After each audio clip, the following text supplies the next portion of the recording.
Bueno, buenas tardes a todas y a todos. Muchas gracias por estar aquí hoy. Para nosotros es un día muy especial porque vamos a presentar este libro que pues ha surgido gracias a la colaboración de muchas personas, entre ellos el Museo de Ciencias Naturales y la editorial Nórdica. Y bueno, yo soy Marta Fernández, soy miembro de la Vicedirección de Comunicación y bueno, en nombre de la vicedirectora Pilar López, del director del museo, pues os damos las gracias por estar aquí y pues esperamos que disfrutéis de esta presentación. Primero lo que vamos a hacer es un poco contaros cómo surgió este proyecto antes de la traducción y una vez que se tradujo. Y bueno, pues después vamos a tener una conversación con Diego Moreno, editor de Nórdica, y con Andrés Catalán, que es la persona gracias a la cual tenemos este libro en palabras de nuestro idioma. Y bueno, pues para empezar lo que queremos es mostraros un poco qué es lo que vais a encontrar en este libro si no lo habéis visto, a través de un vídeo que ha hecho mi compañero José María Carcar.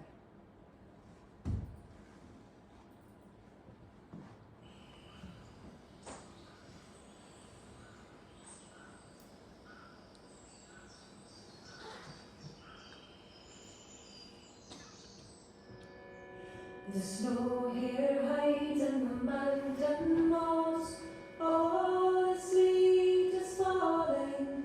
The snow here hides in the mountain moss, all the dark is rising. By the cairn of the goose he hunkers down in the heather. He longs for the veil of snow to come and cover him over. But here he waits on the highest hill, but the snow is no more falling. But here he waits on the highest hill, oh, the dark is rising. By the rock of the star he shelters in from the weather. He prays for the veil of snow to come and cover him over.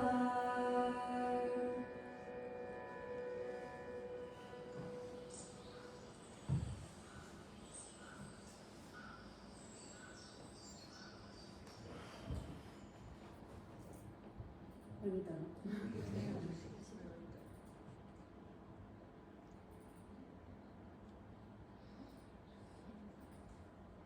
Bueno, pues os voy a contar un poco, intentaré no daros mucho la chapa. Voy a contaros un poco cómo surgió este proyecto. De Los Escritos Perdidos es la traducción de Lost Spells, que es un libro escrito por Robert McFarlane y ilustrado por Jackie Morris. Y realmente es como la segunda parte, diríamos, de otro libro que, como veis, tiene un tamaño mucho mayor, que se llama The Lost Words, ¿vale? Palabras perdidas. Los dos, aunque es una continuación, en realidad se pueden leer de forma diferente porque no trata una historia, sino que es una compilación de poemas, como sabéis. Pues estos son Rob y Jackie. Robert McFarlane es autor, es escritor, pero también es académico de la Universidad de Cambridge. Y Jackie Morris es una ilustradora y artista británica que es muy reconocida en su país, y los dos tienen una cosa en común. Bueno, dos. La primera es que son muy buenos en su trabajo y la segunda es que los dos están muy comprometidos con la conservación de la naturaleza. Entonces, eso se ve en todos sus trabajos, ya que sobre todo hace trabajos para niños, ilustra muchos libros para niños, pero también es autora. Y Rob McFarlane tiene un montón de ensayos que muchos de ellos tocan el tema de la naturaleza. ¿Cómo surge el libro? Pues surge a partir de Jackie. Jackie se enteró de que en un libro para niños, un diccionario para niños muy importante, estaban eliminando palabras relacionadas con la naturaleza, pues como por ejemplo nutria, bellota, martín pescador, o sea, palabras que quizás a nosotros nos parezcan muy básicas, las estaban eliminando porque consideraban que estaban en desuso y que no era importante incluirlas, ¿no? Entonces, como digo, como están tan concienciados con la conservación del medio ambiente, ella contactó con Rob McFarlane y juntos crearon The Lost Words. Entonces, lo que hicieron fue un poema para cada una de estas palabras, que ellos llaman hechizos, porque con estos poemas lo que buscaban era invocar un poco estas criaturas, estas palabras, en la mente no solo de los niños, sino de todos los lectores, ¿no? Y bueno, pues el resultado es, lo podéis ver en el libro, en los dos libros, lo podéis ver que es precioso. Son poemas que, bueno, con los que son un poco juguetones algunos, no sé, son tipo rimas para niños, pero que al final atraen a todo el mundo, y las ilustraciones pues son impresionantes, ¿no? Estos libros se crearon en 2017 y todavía siguen bastante vivos y han tenido un impacto que va mucho más allá de las páginas, ¿no? Por ejemplo, se ha creado una exposición que todavía está itinerando en Reino Unido, en distintos museos, en distintos jardines botánicos y centros de interpretación. Se han creado también, por ejemplo, recursos para niños, se utilizan muchísimo en las escuelas en Reino Unido. Por ejemplo, el John Muir Trust, que es un centro de conservación de la naturaleza, creó también una serie de fichas a partir de los poemas y de las ilustraciones. Y bueno, quizá una de las cosas que más impacto ha tenido ha sido estos dos álbumes de música, que son The Lost Words Spell Songs y Spell Songs Let the Light In. Como estos libros son tan especiales, han inspirado a muchas personas, ¿no? Entonces, en Folk by the Oak, que son productores y es un grupo que organiza un festival de música folk en Reino Unido, cuando leyeron los poemas y vieron los libros, decidieron crear estos álbumes de música, ¿no? Entonces, toda la música que vais a escuchar hoy aquí vienen de estos álbumes, ¿no? Y es que tuvieron la genial idea de juntar a algunos de los artistas más importantes del folk británico.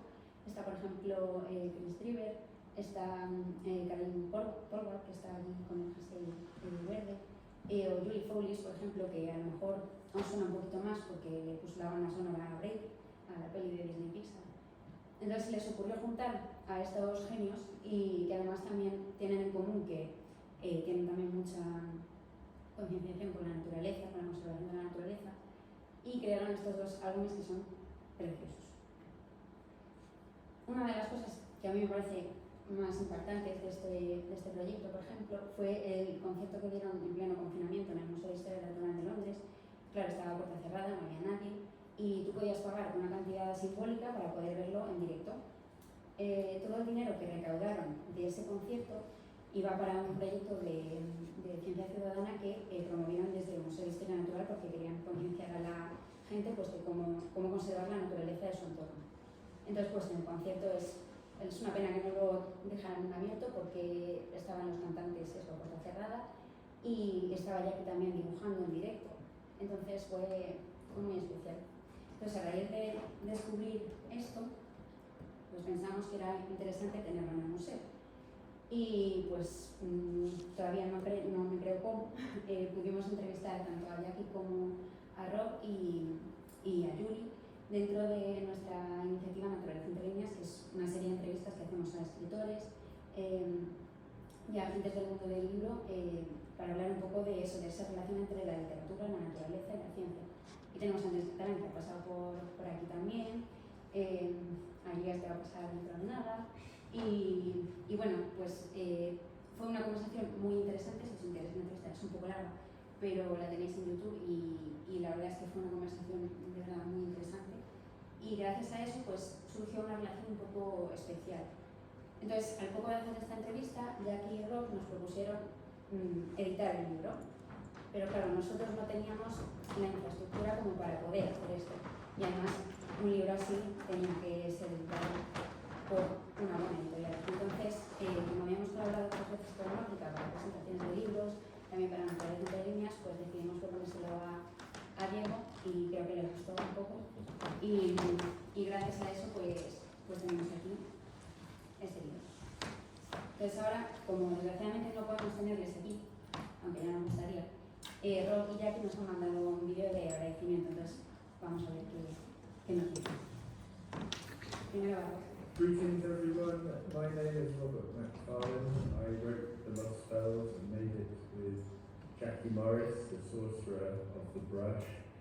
I wanted to send my profound thanks to everybody involved and gathered there to celebrate and mark the Spanish publication of The Lost Spells. Enormously grateful to Marta and Azucena and to Nordica, our publishers, and to the Museum of Natural History Spain. It means a great deal to me that our book is in Spanish. My family are all Hispanophones. I regrettably am not, but I love languages. I love the way language plays and moves within its own terms, but also as it crosses into another language. So it thrills me that The Lost Bells is in Spanish and is finding its way to Spanish readers' hearts and minds and voices and stories.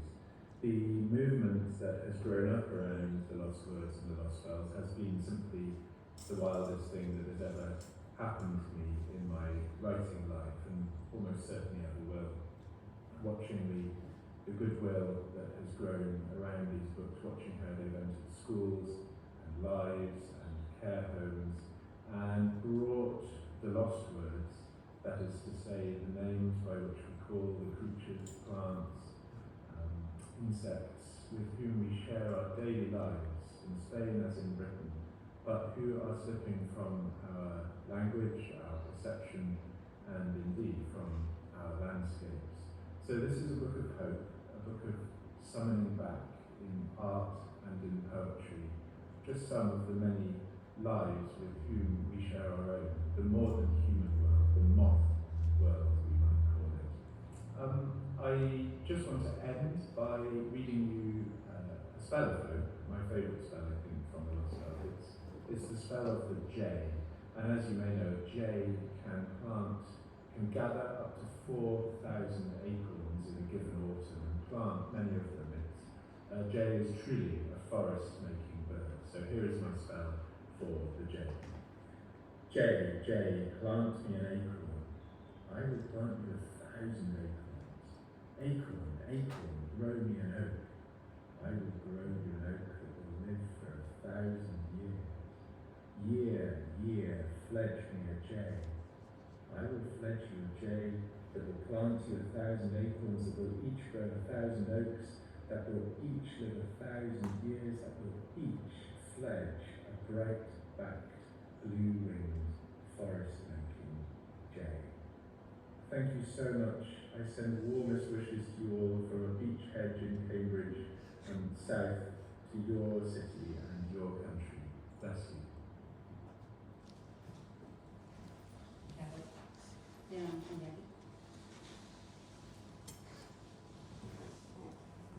Beach. Beach is when speech. Each branch reaches to other branches as the gale rises. Each leaf dances with other leaves as the storm crashes. Can you hear that inland sea, its slow explosion? High in the hill woods, huge surf breaks, far from any ocean. My name is Jackie Morris and I am the illustrator of The Lost Words and The Lost Spells. And this is my studio where all of the work for these books was done. Robert McFarlane is the very fine author, poet, word wizard. One of the things that delights us most, I think, about how our work has been received as it's moved out into the world is how far it's spread. I love that images don't need to be translated, but how astonishing that this book that was crafted here is now also in German and in French. And it's also in Italian, and now, thanks to the museum and to Nautica, it is now in Spanish as well. And this is really glorious. We have had some amazing champions for our work who have realised how you can use art and poetry to connect people's hearts with landscape. And without you helping us to move our work out into the hands and the hearts and minds of readers, seeing that it can be used to help people to gain better understanding of their environment, it's just book on a shelf. So I just want to say thank you, and I just want to wish the book well as it moves into Spain, and also to say thank you to our publishers and to the museum. And it's just amazing. Thank you. Bueno, he de decir que Jackie envió 2 libros, pero el primero dijo no. Porque ella se ponía a llorar al final y yo me puse a llorar más.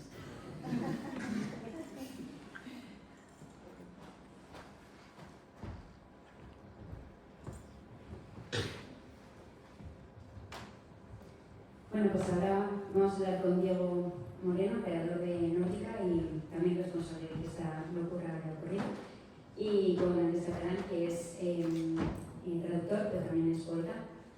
Y bueno, yo les voy a hacer unas preguntas para llevar un poco la conversación, pero si tenéis alguna duda luego o alguna curiosidad que queráis saber, pues ellos os lo van a responder mejor que nadie. Pues bueno, gracias por estar aquí, por contar con nosotros para la presentación. Diego, la pregunta obligada es qué fue lo que te atrajo de ese libro, por qué decidiste traducirlo y cómo encaja en el catálogo de Nórdica. Pues buenas tardes, gracias por acompañarnos, gracias a ti Marta y al museo por acogernos. Bueno, este libro solo os voy a presentar aquí, en primer lugar, porque este libro, como has comentado, no es una iniciativa de Nórdica, es un libro que yo no conocía hasta que en una reunión con vosotras me hablasteis de este libro. Compré las 2 ediciones, este libro y el otro, y me parecieron absolutamente maravillosos, como es evidente. Creo que cualquier persona que vea estos libros entiende por qué hay que publicarlos. El encaje en Nórdica era bastante fácil porque desde hace unos años en el catálogo de ilustrados hemos intentado que convivan poesía desde el comienzo, naturaleza y la parte gráfica. De hecho, en poesía tenemos muchísimos libros. Y en naturaleza, de hecho, empezamos con un libro que también tradujo Andrés, de Emerson, Naturaleza. Fue uno de los primeros libros en los que intentamos unir la pasión por el mundo natural, por la divulgación y el mundo gráfico. Y ese libro fue sorprendentemente bien acogido. Es un libro difícil, porque son ensayos de naturaleza y sobre todo más de la filosofía de Emerson, con algunos de sus poemas, también muy traducidos por Andrés, y empezamos a ver que había un espacio, ¿no? Habíamos empezado también con Darwin, también presentamos aquí. Y a mí me apetecía mucho el dar espacio en Nórdica no solamente a literatura, sino a unir, y este libro lo hace de manera perfecta, la reivindicación por el espacio natural, por el mundo que nos rodea, con buenos textos y con una parte gráfica potente. De manera que cuando vi este libro lo tenía todo, pues tenía poesía, tenía juego, que a mí me gusta mucho en la edición y en el libro que publicamos, dar vida a libros juguetones, a libros en los que la gente se lo ha pasado bien. Generalmente no somos nosotros los que los creamos, actúan aquí ilustradoras que trabajan en Nórdica y me gusta mucho esa parte de creación, pero aquí se veía que tanto Robert como Jackie han disfrutado mucho del proceso. Hay una parte de generosidad, de juego en los textos y de generosidad en la cantidad de imágenes que hay, que es algo tremendo. O sea, es muy difícil encontrar un libro ilustrado con tantas ilustraciones tan buenas y se nota que realmente es un proceso que disfrutaron y que, como hemos podido ver en el vídeo, es así, ¿no? Hay mucha pasión en este libro. Y hay mucha también pasión en la manera en la que está maquetado y editado la edición inglesa, que no suele ser habitual. En Nórdica hacemos ediciones muy cuidadas y este libro no hemos tenido que hacer prácticamente nada porque el tamaño era pequeñito, más pequeño que los nuestros, pero era perfectamente adaptable a lo que hacemos en Nórdica, ¿no? Una edición en tela, con un papel que además tenía un papel que utilizamos en muchos de nuestros libros. Era un libro con estampaciones en Nórdica, una edición de lujo que encajaba muy bien con la manera de entender la edición que tenemos la editorial, ¿no? Con lo cual era como un flechazo de, bueno, ¿por qué no? Pues no lo habíamos descubierto antes, y gracias a ti, gracias a vosotras, fue posible este descubrimiento. Y luego creo que el libro encaja también bien porque, bueno, yo creo que cada vez somos más conscientes de ese espacio que debe ocupar en toda nuestra vida y también en la parte editorial el mundo que nos rodea, como decía. Y hay una manera, claro, los ingleses llevan mucha ventaja en esto, ¿no? Llevan años décadas y siglos hablando sobre naturaleza, publicando libros de naturaleza y conviviendo con la naturaleza. De hecho, de los textos, el de Zorro Rojo, ¿no? Hablan de algo que nosotros aquí apenas vemos. Hay zorros, seguramente también, pero no tenemos esa necesidad de establecer un vínculo tan sentimental como lo tienen ellos con los animales que van a comer a sus casas, que los rodean, ¿no? Aquí yo creo que en una fase posterior y futura espero que podamos hacer libros en los que se dialogue con el lobo, bueno, que está en algunas zonas se mata porque es verdad que es un enemigo de una manera de vivir en el mundo rural, pero creo que no se trata quizá con el mismo cariño que tratan estos ingleses a esas especies que nos rodean, ¿no? Quizá porque en Madrid tenemos pocas especies, pero también hay. Si vas a un parque por la noche, seguramente podemos encontrar algunas especies similares a los mismos o algunas similares, y solamente hay que prestar ese cariño y atención que debería. Y yo creo que en este libro hay mucho de eso, ¿no? Mucho de que los más pequeños y los más mayores seamos conscientes de que el mundo que nos rodea está ahí y que podamos hacer un canto a ese mundo que está ahí, ¿no? Y verlo con otros ojos que no sea con el ojo del miedo, de la agresión, sino más del disfrute creativo. Hay mucho disfrute y mucha pasión en este libro, y eso fue lo que me hizo, vamos, lanzarme a publicarlo sin dudarlo. Estoy muy de acuerdo con todo, porque además que se ve el impacto que ha tenido estos libros, ha despertado muchas pasiones, y sobre todo en los coles también han hecho muchas iniciativas para intentar incentivar esto en los colegios. Andrés, ¿cómo te llega a ti el proyecto y qué retos has encontrado al traducirlo? Porque imagino que no habrá sido tampoco muy fácil traducir a McFarlane, aunque te hayas enfrentado a Yates, a Carswell, a un montón de gente muy top. Bueno, era diferente. Me he enterado de muchas cosas en realidad que no sabía, porque a mí me propuso Diego, sin más, el libro, me lo mandaste por correo la edición inglesa, y me acuerdo que en un principio pensé, ¿qué narices hago yo con unos poemas que no son canciones, ¿no? Pero son juguetones, lo ha dicho Diego, se nota mucho al leerlos que la cosa lúdica está en la raíz de la composición, y tenían rimas, tenían esa cosa tienen que ser dichos, son poemas escritos, lo dice Robert, ¿no? Son poemas escritos para decir en voz alta del bosque y convocar a esos animales, entonces tenían que soportar. Me acuerdo que dije que sí, porque dije que sí enseguida, el libro muy bonito, pero recuerdo que estaba en casa y estaba una amiga en Socias en casa, y yo estaba refunfuñando, en plan, ¿qué narices?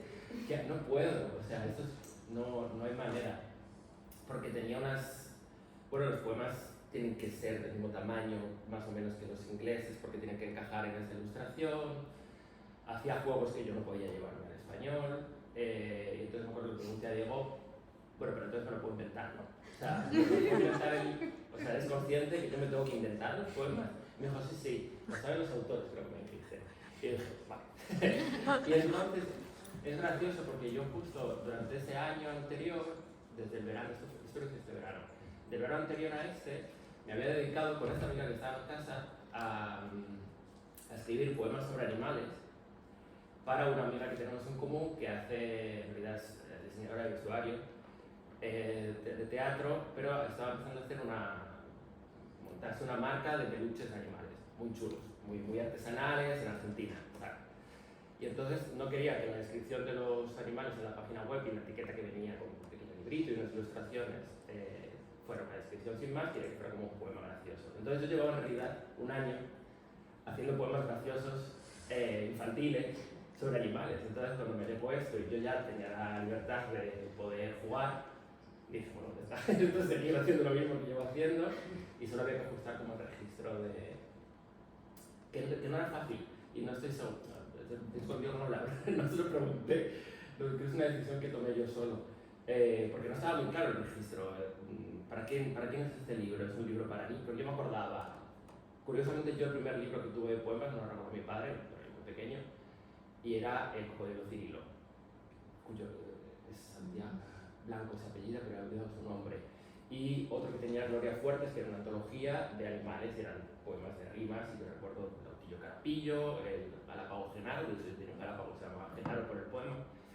Entonces, pero eran muy infantiles, tenían un juego que era claramente, bueno, una ingenuidad muy dirigida al niño, y esto no, esto tenía algo como de seriedad divulgativa, de vale, sí, son juguetones, vamos a hablar de estos animales como algo muy cercano y muy familiar, pero no estaba claramente dirigido a niños, no sabía, ¿no? A ratos decía, pero esto es para adultos, entonces subo, registro, lo bajo, lo dejo. Y entonces estaba como una especie de indefinición, no me lo quería llevar a esa cosa juguetona de Gloria Fuertes, pero tampoco me lo quería llevar a que sonara de repente muy solemne, porque tampoco son muy solemnes los poemas. Y entonces en ese juego estaba, hace poco se lo he regalado a una amiga que tiene una hija de 4 años, 5, y se los lee y dice que los entiende, entonces me quedo como más tranquilo. Me quedo como más tranquilo. Pero sí que hay un juego de meter alguna palabra, a veces subir un poco el registro poético quizás, que no está en el original, porque a veces compensaba. Había retos, por ejemplo, hay una cosa que hacen, que hacen también en el libro anterior, que es, que eso no se podía hacer, es imposible, los poemas empiezan, o sea, en la página, a ver si encuentro alguno que tenga varias estrofas en una marquita, creo recordar que lo tenía, pero Que eso es posible. claro, bueno, esto mismo sirve, de course. Cada estrofa empieza con una letra y forma el anagrama de lo que está hablando, ¿no? Entonces, yo eso no lo podía hacer, no porque lo empecé haciendo, algunos juegos me salía porque tenían las mismas letras, o porque por sílabas, pues en vez de letras ponía sílabas, pero o lo hacían todos o no lo hacía ninguno, no podía dejar unos con el juego y otros sin el juego, pues para la propia maquetación me parecía que era como una falta de coherencia que no tenía sentido, y entonces lo deseché. Porque claro, era un juego muy, o sea, en realidad es la jaula que él se ha puesto, ¿no? Robert se ha puesto esa jaula, o sea, esa constricción para desatar la creatividad. Tengo tantas estrofas como palabras tiene, como letras tiene esta palabra. Eso no lo podía hacer. Y a veces hace como referencias, entonces tenía que eliminarlo. En algún caso las rimas eran tantas y tan seguidas que directamente no podía traducir, tenía que inventármelo y inventarme ya jugar con el texto, es decir, bueno, tengo que escribir un poco sobre polillas, voy a usar este texto y lo voy a reconvertir en una... De hecho, yo creo que te propuse en algún momento no llamarlo traducción, sino poner versión de catalán, así, porque era, esto no es una traducción, estoy escribiendo el libro, o sea, lo siento Robert, pero este libro es mío. Y luego había cosas más sencillas que se resolvían por una mezcla de azar y de investigación, como por ejemplo el poema de la Margarita. Margarita es Daisy en inglés, entonces él dice Daisy, eye of day, porque Daisy significa, o sea, es la contracción de eso, de day's eye, porque se abren por la mañana y se cierran por la noche, entonces como el ojo del día. Yo sí no ponía a Margarita, entonces yo no podía poner ojo del día, porque ¿qué venía a decir Daisy, Margarita, ojo del día? Entonces tuve la suerte de que en español Margarita es el nombre en latín, Margarita en latín significa perla. Y en latín Margarita es el género aster, así que es un astro, entonces pues Margarita, perla o astro. Está. Y resolvía así, digamos, su irse a, ¿no?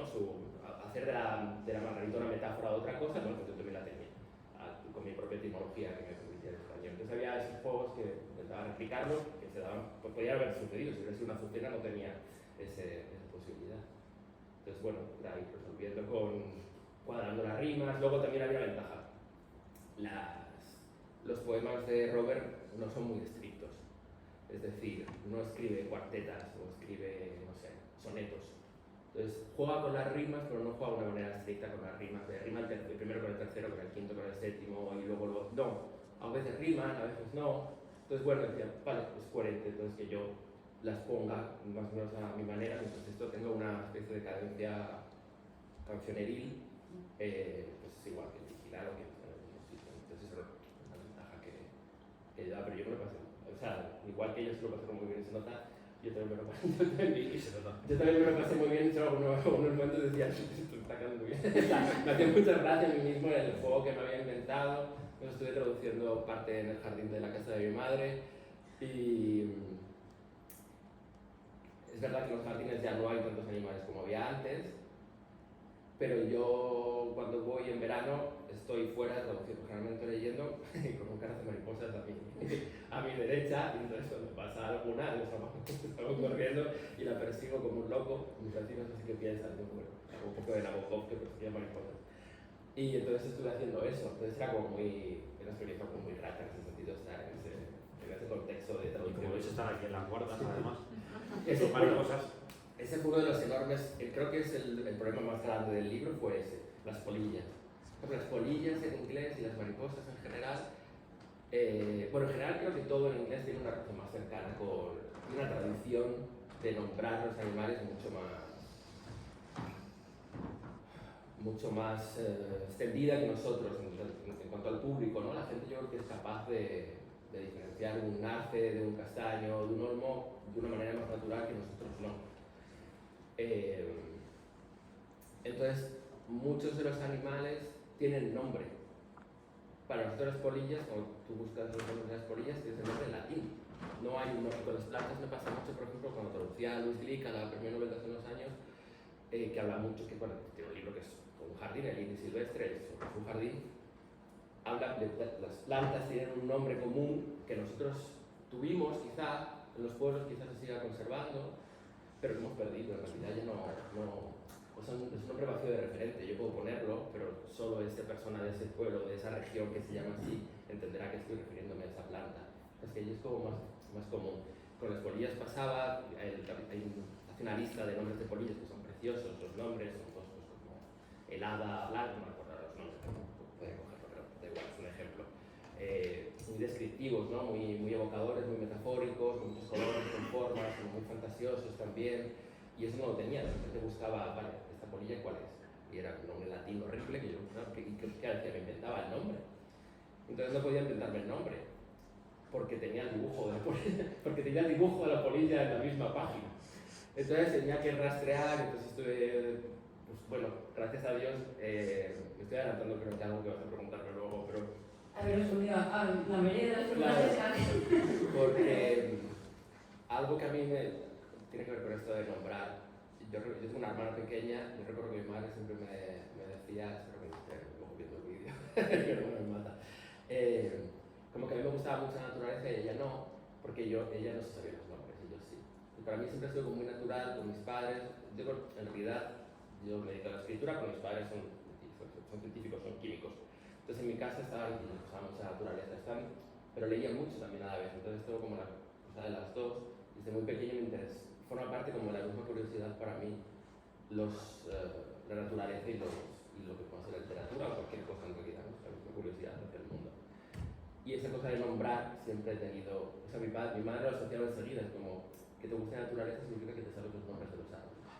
Cuando eres muy pequeño tú ya me decías, tú eres muy pequeño y ya sabías decir, eso es un reloj, es un castaño. Es simplemente el acto de nombrar, ¿no? Y eso está muy en el libro, el acto de nombrar. Y entonces, bueno, para mí era como natural también tener como una bibliografía en casa, estar acostumbrado a buscar los nombres de qué es esto que he visto, qué nombre tiene. No simplemente quedarme, ¿no? Como he visto una mariposa que era muy bonita, no, ya, pero quiero saber. No me interesa incluso, no me interesa saber qué hace, cuál es su costumbre, no. Quiero darle un nombre, esta cosa un poco adánica de obsesión, ¿no? De nombrar las cosas que te rodean. Entonces, si te digo la verdad, no me acuerdo cómo resolví el tema de las polillas. Creo que estoy investigando un montón. O sea, y alguno puede que me inventara. O que no me inventé yo, pero encontré una guía en el que, bueno, usaba la traducción del inglés, porque muchas están escritas en realidad por algún naturalista inglés, entonces el nombre en todos los idiomas viene en la traducción del nombre común en inglés, porque más eran polillas, evidentemente, que existen en casos muy autóctonas. No es como una relajo hay aquí también, pero bueno, esa polilla estaba en ese condado de Oxfordshire, en Inglaterra, y aquí no existía. Entonces, claro, no tenía un nombre en español, porque no había la necesidad de nombrarla en español, no existe aquí. En las plantas suele pasar también, ¿no? Con las hierbas, no con los árboles. Entonces, bueno, sí que había un pequeño, creo que trampa en algunos de los nombres que quizás no se corresponda con el dibujo que tiene al lado. Sí, al final que el libro tiene un glosario, ¿no? Que tiene el dibujo, entonces ahí sí que se mantiene, ¿no? O sea, la ortodoxia, ¿no?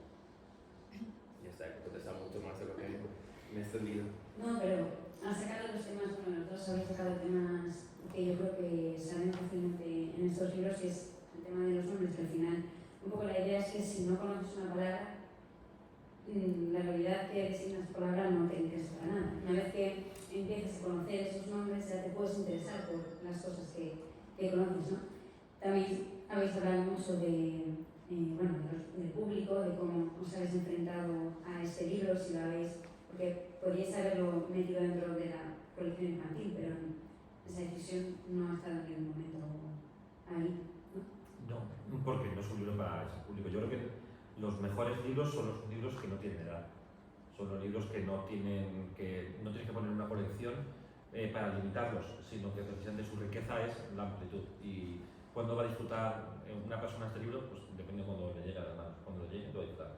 Si tiene 7 años, bien, y si tiene 90, también.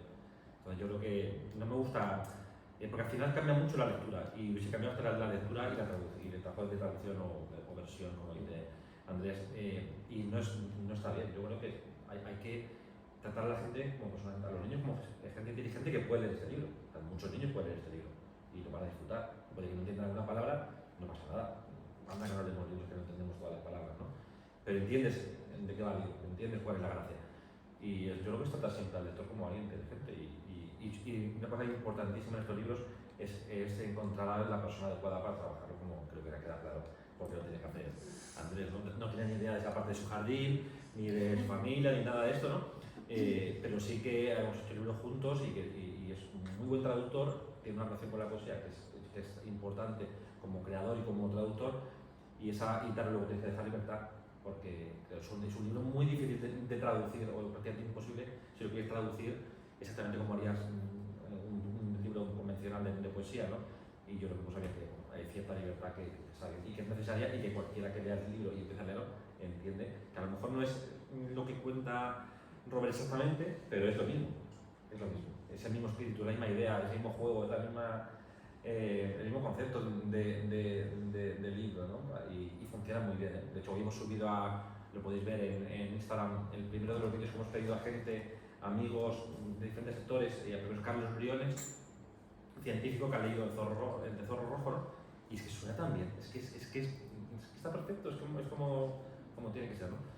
Sí, yo creo que es la gracia de este libro, que cualquier persona que lo lea y que lo abra, solo te compramos el libro, te va a captar, ¿no? Y eso no pasa con tanta frecuencia.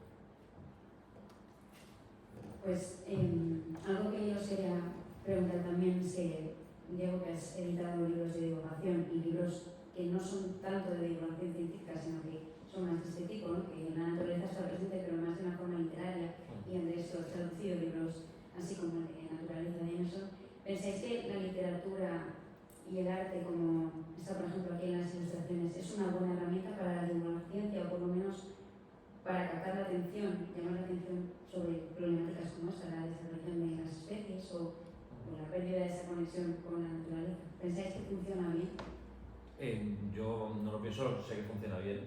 De hecho, digamos, en Nórdica hay como dos vías de acercamiento. Una es la de intentar que haya textos de científicos en esta colección, intentando que la gente que somos de letras, que nunca habíamos leído un Darwin, o incluso a Audubon, ¿no? Pues te acerques con sus propias palabras.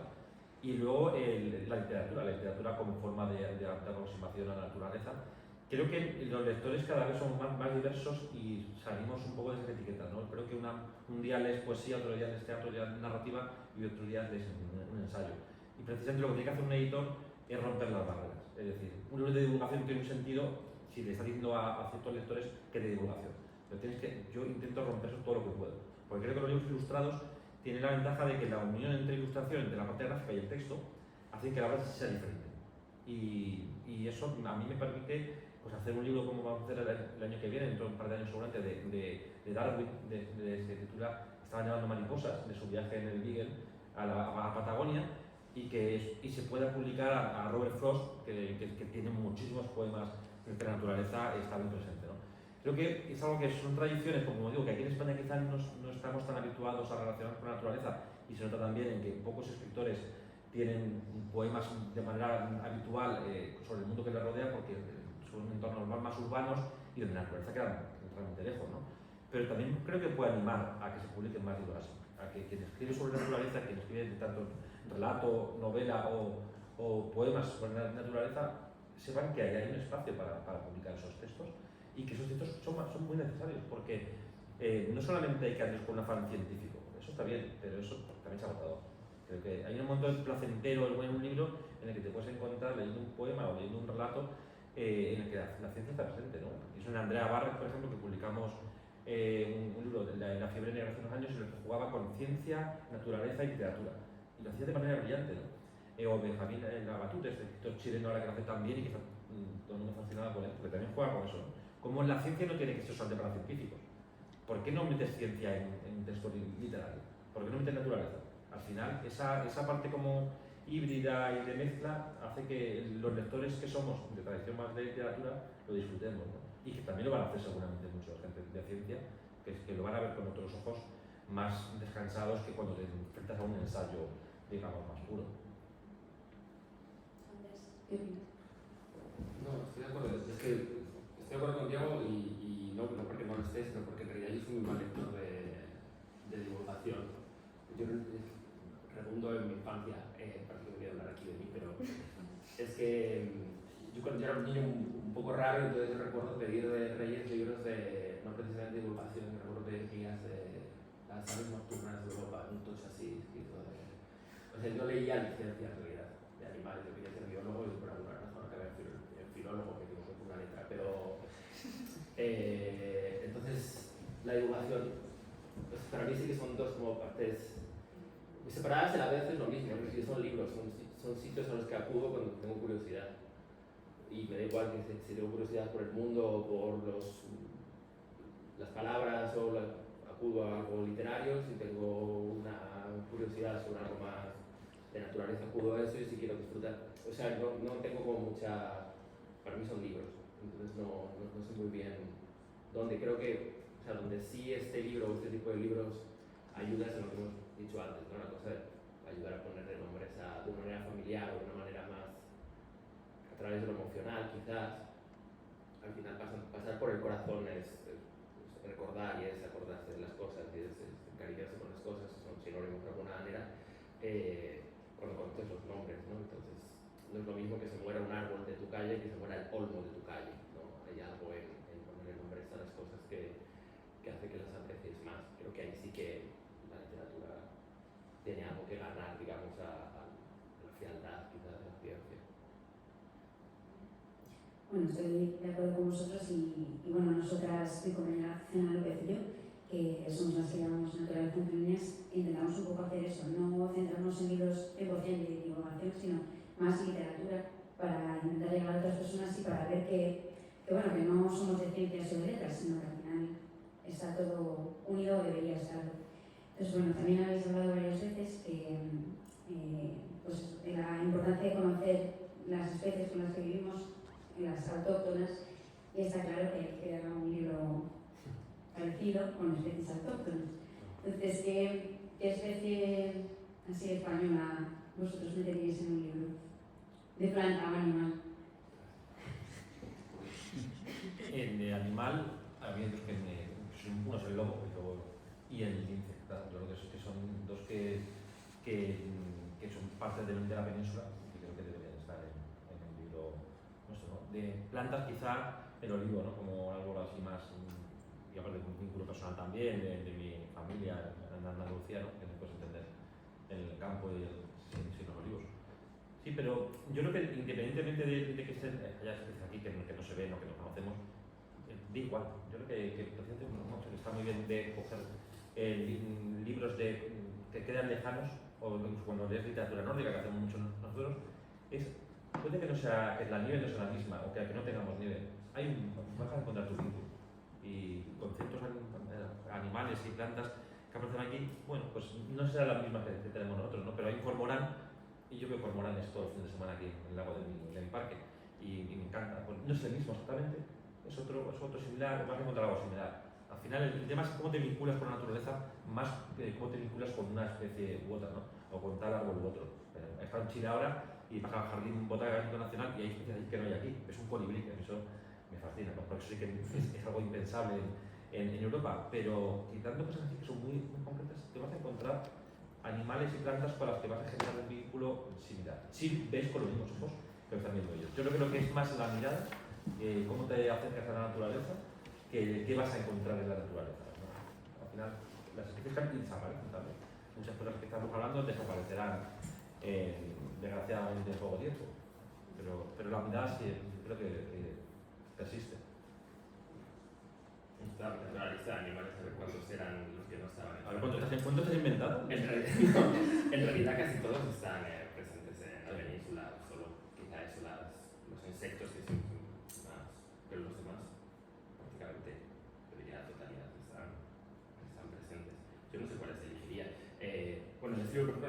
gorrión es algo muy cotidiano, ¿no? Que pasábamos por alto y ahora no vemos directamente, porque los gorriones han desaparecido en los últimos años de las ciudades. Han bajado muchas poblaciones. Y en realidad mi animal favorito es la comadreja. Yo diría yo una comadreja, me parece fascinante, pequeña y feroz al mismo tiempo. Pues nos quedamos con tu comadreja. Pues bueno, antes de pasar a las preguntas, si tenéis, nos gustaría que nos leyerais un trocito de alguno de los poemas que os hayan gustado. Que es el responsable de esto. Estaba comprobando que había hecho con el de las polillas, que me acuerdo, en inglés era tan evidente que daba igual lo que dijera, sino que lo que estaba jugando era con el sonido. Después como, moth, this one soft word falls so far short of what the moth word means, of moths in number, both by dark to flock round torch and lamp and porch, together thickening to froth, then cloth, then weather. Es claramente una literación constante. Así que no podía poner lo mismo que puso él, y me he dado cuenta que lo ha alargado muchísimo. Me vine muy arriba, porque me lo estaba pasando muy bien con arriba, y es mucho más largo mi texto, que no sé cómo hubiera encajado, pero encaja justo en el hueco de... También lo adaptamos, también te lo cambiamos. No creo que lo he leído, que ha salido el mismo. Entonces aquí sí que hay algo, hacia el final hay una nota de humor que no está en el... Bueno, no de humor, pero sí que moda ligereza que no estaba. Por ello dice esto. Polilla. Esta palabra sencilla no alcanza a describir el mundo de las polillas.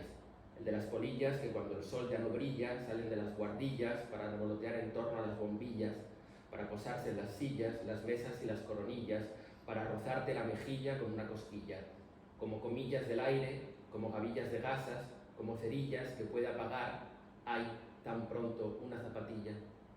Eso de la zapatilla y apagar, bueno, pero de repente me lo llevé a mi, ¿no? A hacer la polilla y yo matarla con, él dice algo así como que enseguida se deshacen, ¿no? Las alas de las polillas, por ejemplo, la maté con una zapatilla, porque rimaba en ella. Ese es el tipo de juegos, ¿no? Que son un poco diferentes, pero que el espíritu era el mismo de jugar con una literación constante. No sé.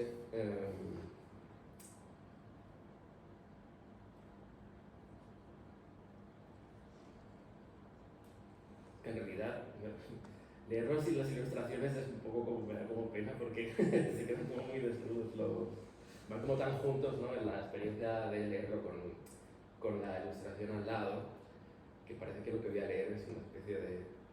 Claro, pero igual en tu traducción habría hecho falta meter alguna ilustración distinta, una zapatilla. Claro, ya, bueno, no, porque él tampoco era solo ponía las polillas, es decir, yo intentaba ajustarme también a la ilustración que tenía y jugar, supongo que lo que hizo, un poco la manera de trabajar, supongo, no lo sé, porque no nos hemos preguntado, no nos hemos preguntar, Robert y Jackie,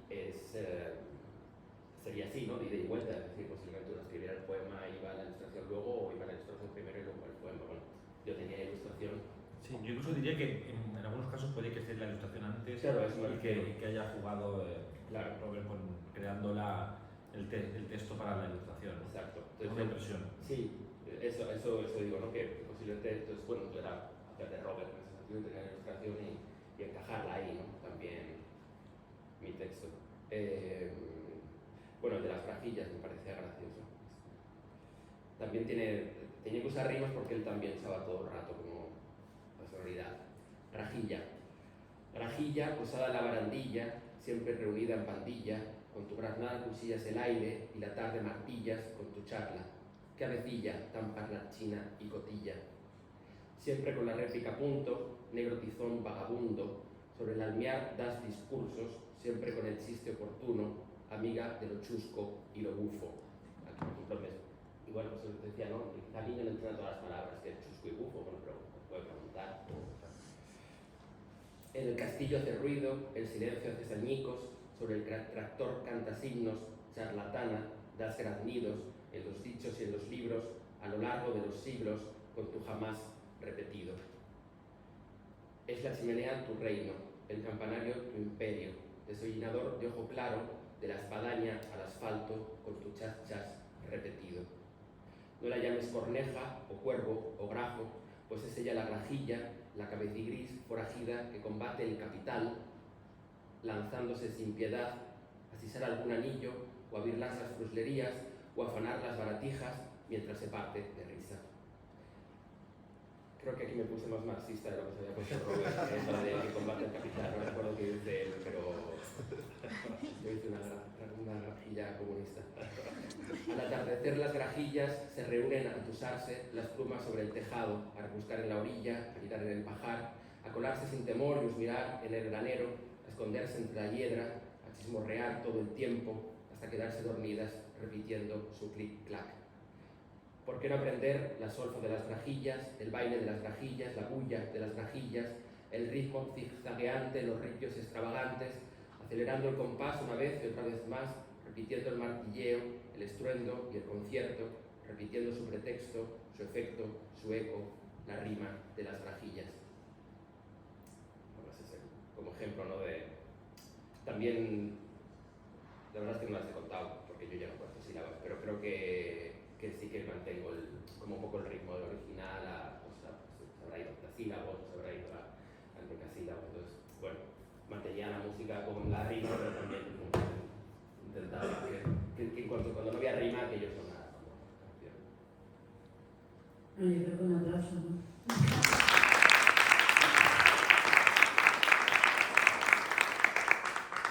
¿Alguien tiene alguna pregunta? Sí.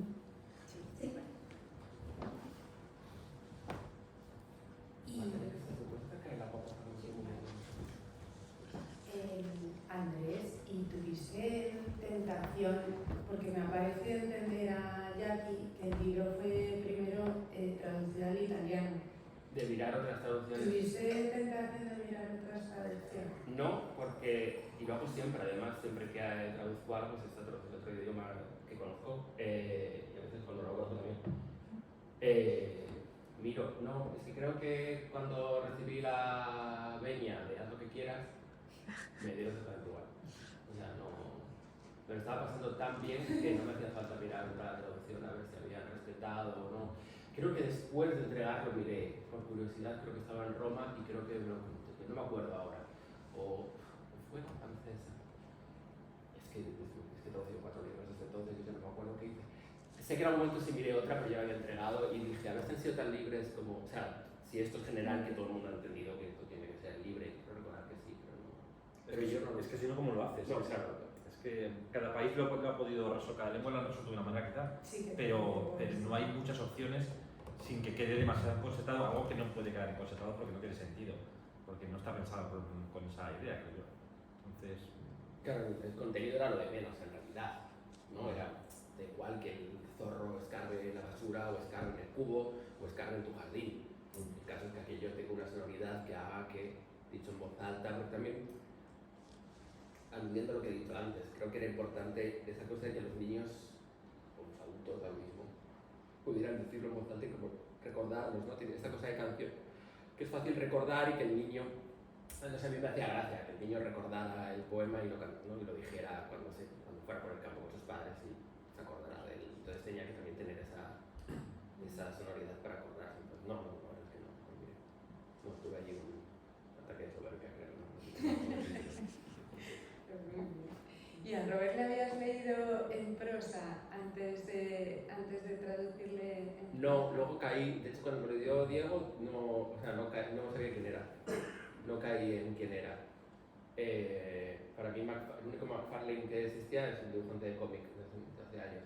No caí y luego me di cuenta, claro, que tenía una novela en pretextos, que de hecho algo sobre montañas que tiene mi madre en casa. O sea, de repente dije, no, pero espera, claro, es este. O sea, porque era tan diferente el libro que no era sociólogo, caí que era ese y que no lo leí. A mí se la respuesta de la familia de Robert, que no sale en castellano, pero en español. Creo que no. No, supongo que entenderán cómo funciona esto. Una persona que hace libros entiende que todo lo que se hace en un libro es para el bien del libro. Y pues cuando hay una buena traducción, bueno, pues ojalá lo disfruten. Claro, digo, sí, lo han disfrutado, No nos ha llegado. El problema que tenemos generalmente cuando trabajamos con con autores extranjeros que tienen agencia es que hasta que reciben los libros y ven los libros tardan muchísimo tiempo, porque es que es un proceso como burocrático, ya los envíos de correos, más el envío que luego les hagan a ellos, es que al final nos enteramos de cuando han visto el libro un año después. O sea, es un poco, se enteran por las redes, ellos ven el libro por las redes, se están viendo por esto de hoy y por lo que hemos subido, pero realmente se tarda demasiado. A veces tenemos el contacto personal y se lo enviamos, pero no siempre pasa. Sí, no siempre exigen no verlo. Es decir, un clic sí que tengo. Bueno, el libro lo han visto. No, prefiero que no tienen en plan, hasta que yo no dé el piso, Pero texto. No, aquí sí, aquí todo. Sí, ellos han visto toda la maqueta, toda la cubierta, han visto todo. O sea, todo, han aprobado todo. Pero demora mucho. Claro, demora mucho, pero no han visto el libro terminado, tal como, o sea, que claro, si han querido verlo, tienen el PDF, tienen todo el libro. Pero, o sea, eso es lo más rápido, que eso sí que se hace ya prácticamente con todos los autores, es que Ali Smith, por ejemplo, te pide el texto traducido y lo ve maquetado, sobre todo ya, no sé hasta qué punto lo pasan a la familia para que la apruebe. Por el libro está aprobado, entiendo que les ha parecido bien. Pero hasta que no lo vean en papel, supongo que, bueno, que pasará un tiempo. Sí, de hecho, cuando les escribimos para pedirles los vídeos, todavía no tenían el libro, porque nos preguntaron si podía tener una copia. Pero bueno, es interesante y seguro que les gusta cuando lo vean. ¿Alguien más? ¿Vosotros queréis añadir algo? Creo que hemos hecho todo. Pues nada, muchas gracias otra vez por venir. También gracias, Andrés, por la traducción y Diego por apostar por este libro, porque creo que has hecho muy buena cosa y yo creo que va a funcionar muy bien, ojalá. Y bueno, que no están aquí porque no pueden, también quiero agradecer a mis compañeros porque, bueno, pues esto también se ha hecho gracias a ellos, sobre todo a Azucena López, que es mi compañera de Bardeles y no puede estar por temas de salud. Así que nada, pues muchísimas gracias y disfrutar del libro.